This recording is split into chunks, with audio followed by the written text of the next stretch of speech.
this is true, which it probably is, but facepalm emoji, man, leap.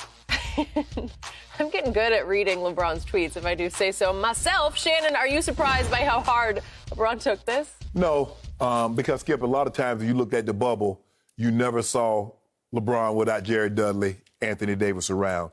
When you see them out in a group setting, Duds was normally there. Oh, he's Duds now. Yeah, the Duds. Oh, you know what they call the fifth horseman, so you know, right? Well, that's what they call it. They call it Duds. Okay. But anyway, Skip. So for me, I'm not surprised. LeBron, you know, Skip, LeBron get close to his guys. He understands that there are going to be times that they leave, and it's hard, but that doesn't make it, and it's the right thing for Dudley to do at this point in time, Skip. But that doesn't make it any easier on LeBron because he's losing a very good friend. You talked about the bubble, Skip. It was Dudley and LeBron breaking down film together. So they had become close over these last 2 years. Yep. And although this was a natural progression for him, he seems like he was more in a coaching role than a playing role over the last 2 years anyway. He was. It's still hard because I'm sure LeBron would have loved to have him have an opportunity to do what he's going to be doing in Dallas, have that opportunity in L.A. and still be close to LeBron. So I'm not. And I know you're going to say, well, why LeBron have to use the F-bomb?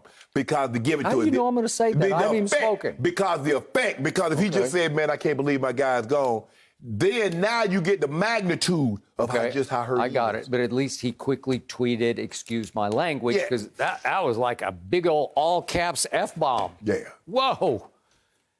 Again, since you brought it up, I wasn't going to bring it up, but you brought it up. I don't know why this compulsion he has to curse in tweets. I don't get it. For effect. I thought he was a role model. Impact. I thought it was, I promise. I don't know. Maybe he's gone Charles Barkley in the 80s. Remember, I am not a role model? Right. Okay. No. It's a different situation. Skip, I think the thing is, if he doesn't say that, you're not going to like, he don't really you know what? I agree with that. And my biggest takeaway from this, that this was proof positive that he does not have a social media director hovering over him or editing his tweets for him or saying, are you sure you want to hit send on that one? Right. This was real, raw emotion spilling out of the keyboard. Correct. Right? Mm-hmm.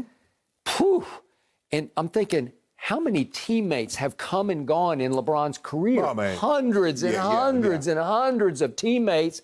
And I'm sure he liked most of them, if not all of them, because he's a good guy. Right. He's a nice guy. He's fun to be around. But you know what, Skip? If you think about it, Skip, a lot of times he's closer to the guys that you would think like, like James Jones. Skip, you remember what he thought about James Jones? Okay, but James Jones is proven as a runner of a franchise. That he's got a high basketball IQ, so I get why LeBron gravitated. Right.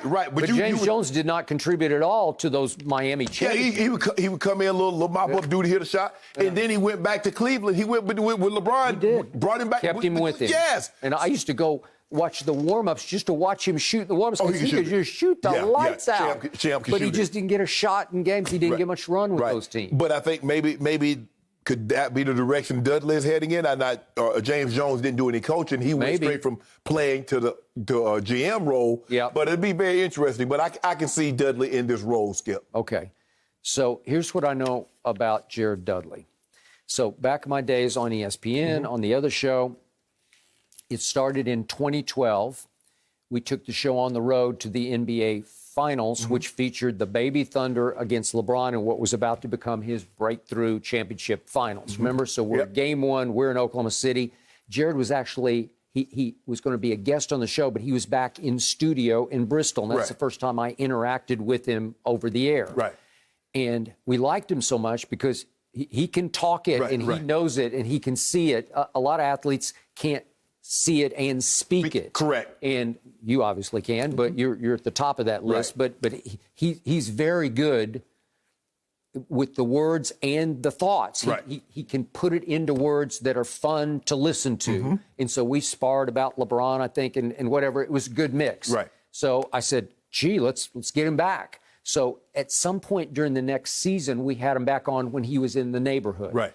And he was playing for Phoenix then. And in fact, that year, the 2012 year, he had just finished. He averaged his career high 13 points. Right. So those 3 years in Phoenix, he went 11 points, 13 points, and then 11 in 2013. Right. And that was the apex of his career. Yet once upon a time, Jared Dudley, who grew up in San Diego, went to Boston College. He was the ACC Player of the Year. Yes. Player of the Year? Yes. And he was the 22nd overall pick in the draft. Right. It would always amuse me because when I would watch him, he often just looked like some guy at the Y, you know, that's trying to get picked to play in a pickup game, right? But he could play and he could defend at a high level, and he was a 3-and-D guy. Right.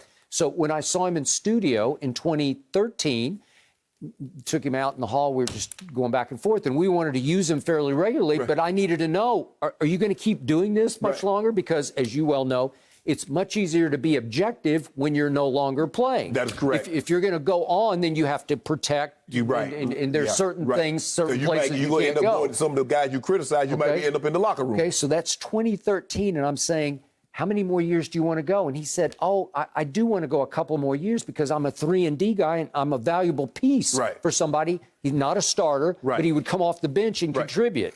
Well, from that day forward, he played for 6 more teams over 8 more years. 8 more years. Well, he made a ton of money. Right. And he does have a family to support. Right. And he's like, for him, his point to me was, this is like stealing money because I can do this. Right. Right? So he had an amazingly long run of a career, not at the highest level, but he did that. And yet for his career, he averaged 7.3 points, 3.2 rebounds, 1.5 assists. Right. And yet he ingratiated himself into LeBron's world to the point LeBron was devastated in these tweets because I have been around him enough to know he is also a lot of fun to be around. He is.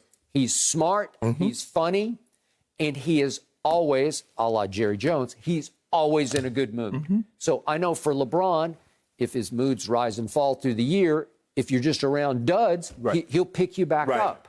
And the second tweet was, excuse my language, but this one hurt for many reasons that you would not understand. Well, I think it's very deep. I think he was a sounding board. I think he was a rock to lean on. I think he helped get LeBron through the bubble, and we've talked. And it was the Jared Dudley quote on a podcast shortly after the bubble championship when he said, them boys, the Clippers, did not want to be in that bubble. Right?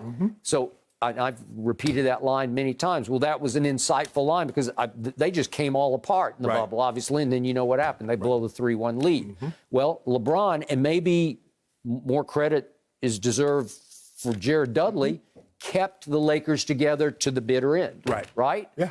Okay, so maybe he will be a big loss, and I'm not at all surprised that Jason Kidd, who got to see him up close and personal as the Lakers assistant, said, hey, I want you to come here and sit with me, and they're reporting he's going to be on the front row. So you've got like 6 assistants, and some have to sit in the second row, and you have to sort of earn your keep and you pay your dues. Well, I think he's not going to have to pay any dues because Jason Kidd said you already paid him.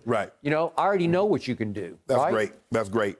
We're going to be all right, Brian. Well, we're going to be all right. I don't know. I think this is like a lethal blow. There ain't no lethal blow. Yeah, LeBron's just going to be adrift next year. No. You're going to have to spend more time with him. We're gonna miss Doug. Just to keep him a good guy, sounding board, funny. You know, help us with film study and all that. You know, get everybody. You know, keep the guys loose. Yeah.